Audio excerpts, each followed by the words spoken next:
Now, the reason we know it's a false threat is that I have people on my team who have been on the tactical abduction units using man-made anti-gravity craft that are made by my uncle's old company, Northrop Grumman, Raytheon, Lockheed, EG&G.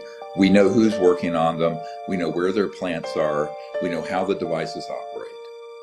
And so when you have that capability, and out of a million people, I don't think you'd find one person in a million when they were to see one of these objects and see the creatures they use that are the stagecraft to abduct folks, everyone would think that was an ET or an alien. It isn't. So now people go, this is a crazier story than the UFO story. And I tell people, 1991, a senior intelligence official reached out to me. I'm a young doctor. And he says, if you tell the people the truth, it is less believable than the fiction that everyone is believing, because it's more bizarre. It's more strange. And I said, yes, I know this. And this is a big problem, because it would be easy to stick with the narrative that's the false narrative. So you have these twin pillars of the secrecy, keeping the technology away from the benefit of we the people. And by the way, this is whether you're a left-wing environmentalist Green Party person or a libertarian, this is your dream, that you would have a box like your heat pump or smaller that would run your house or your car or your factory or your business with zero energy costs, pulling energy out of what's called the zero-point energy field or quantum vacuum, which, by the way, Tesla stumbled across back in the early 20th century.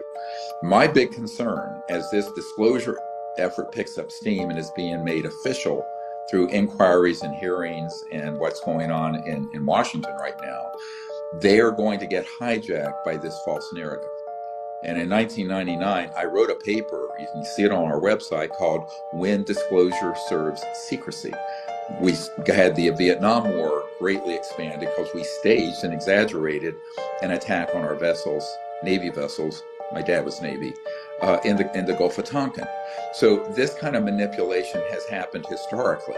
The big one is coming, the big manipulation. And this is what we have to be very careful of, because really continued secrecy is preferable to, frankly, War of the Worlds, World War III. So I think this is a very serious issue that needs to be talked about, and you have to lance the boil very quickly now, because I know, because I'm in Washington every week, the House has approved from the leadership down open hearings on this, and I'm working with some of those folks. The Senate now knows that there's an illegal operation going on and has passed out of committee an amnesty bill that we've been asking for since Clinton was president in 1994. Now, that's big news, because what does that mean? It means that we've recommended, and they've accepted, that there be a period of amnesty, that the very high value whistleblowers that may have done criminal activities